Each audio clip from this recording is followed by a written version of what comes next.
Hello, happy Tuesday, friends. I want to talk today about finding happiness in the present moment, which is something that's been really alive for me most of this year, actually. I sent an email out to my email list yesterday about this topic. If you aren't on that list and are interested in getting my Happy Monday email, send me a message or just head over to my website to subscribe. There are just these quick little mindset shifts, and I talk about things that I'm going through in my life and how I've been able to shift them. But I think there's this really important balance between setting these big, beautiful goals that I talk about a lot. A lot of people have heard me give this talk before about why we need to set these big, important goals, these big, beautiful goals that really light us up and excite us. But then also to be really present and happy now. Okay. And it's really this balance. Most of my life, I set goals for myself because I was coming from this place of feeling not good enough. And I felt like I was lacking in some way. And I kept thinking, okay, well, once I get here, then I'll be happy. Once I'm making X amount of money, then I'll be happy. Once I living here, then I'll be happy. And that's how a lot of people think, right? And they're operating on this premise of their salvation in this future outcome. And when you're coming from that energy, nothing in the world is ever going to make you happy because that's just the energy that you're in is you're separate from something, and it's going to elude you time and time again. Even when you climb that mountain, get that goal, hit that, you're still going to feel unfulfilled and unsatiated and like you need more, right? And that's how I felt. That was kind of my continuous cycle. So yes, we should be setting these big, beautiful, wonderful goals. But really, the point of setting those goals is just to light us up and to excite us, to get us inspired every day so that we can jump out of bed with excitement, so that we can get to work and do the things that we need to do because we know that we're on a journey to something bigger and beautiful that we're creating. But it really is about the journey, and it's about finding happiness now. And it's not that you're setting this goal from this place of, well, I'm not happy now and my life isn't good now, but when I'm there, it will be.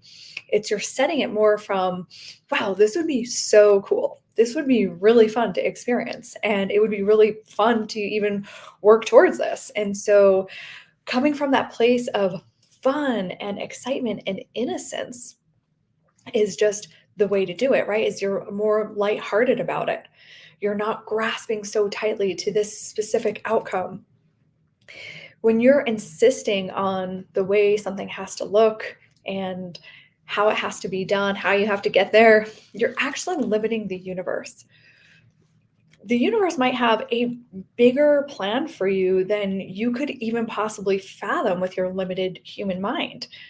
And when you are so insistent on it looking exactly a certain way, you're cutting out the millions of other possibilities that could be in store for you. And so it's important to keep an open mind about that and not be so attached and so insistent on the outcome. And to kind of just again be more playful, be more lighthearted about it, have this open heart about it of, okay, this is going to be really fun. I'm going to enjoy this whole journey, enjoy this whole process because, I'm here to grow. And this whole process is going to help grow me and expand me in ways that I haven't done before.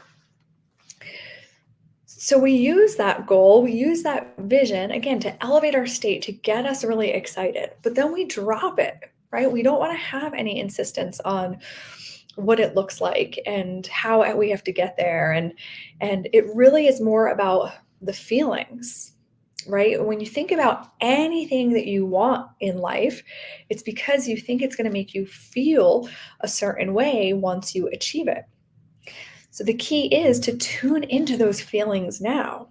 And I think we can all agree that we all want happiness. And you've probably heard that happiness is an inside job, and it truly is.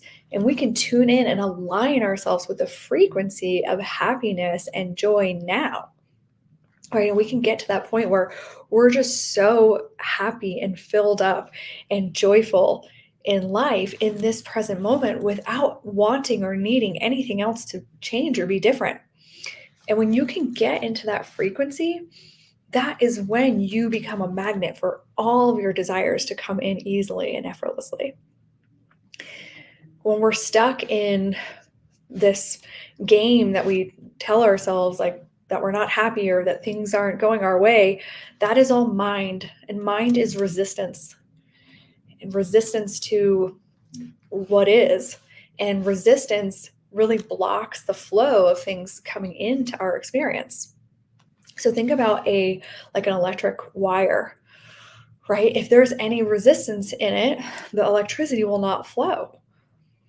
And that's the same with us too. We want to be an open channel for God, spirit, whatever you want to call it, to work through us, and for all the divine manifestation of things to be able to come into our life. But if we're resisting, then it's not going to be able to come into our experience. So remember that next time you're arguing with what is in the present and thinking things should be different, or they have to be different, or they need to look a certain way, or maybe you end up reaching a goal, but it didn't look exactly the way you thought it would, and it's still not making you happy. Just notice how your mind plays all those tricks on you. A great way to lessen the resistance is to meditate. That's always a beautiful way to quiet the mind. When you quiet the mind, there's less resistance, and you can get more ideas and inspiration that come in during a meditation. You can take a nap. That's even a really easy way to stop the resistance. Even when you sleep at night, a lot of that resistance stops. Or go take a walk, or listen to some beautiful music, or go pet your dog or cat, or spend time with your kids or grandkids, or somebody that, can lift your spirits.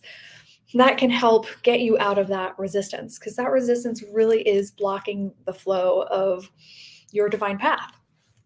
And so again, I think it's really important that we have goals. Now is the time to goal set, to think about what you want to create for next year. I think that's a really beautiful way to look at it too, is it's not just a goal, it's a creation, right? What do you want to create in this life? What do you want to bring into physical form? I love helping people with that. So if you're interested in going through that process, again, getting connected to your heart's desires, like what it is that you want to bring into this life and what do you want to create for next year and beyond, please reach out to me. Would love to help you with that process. But remember, you're going to create that. And you're going to think about what that is that you want to create, but then you're going to let it go, and you just use it to visualize and think about it, to get you on that like beautiful frequency of love and joy and happiness and excitement, and to be inspired. But then keep your mind open to whatever way it wants to come in. And that really is the key. And that's the balance, right? Finding that joy, finding that happiness now within, while then also wanting more, just being on this journey because it's fun and you want to create something and bring it into physical form and create it because it would just be fun. So stay in that childlike playfulness, into that innocence, and all will be well. So thanks for watching. Appreciate you all who are here. And yeah, if you want any help setting that vision and again, creating those desires that are really coming from your heart, reach out to me.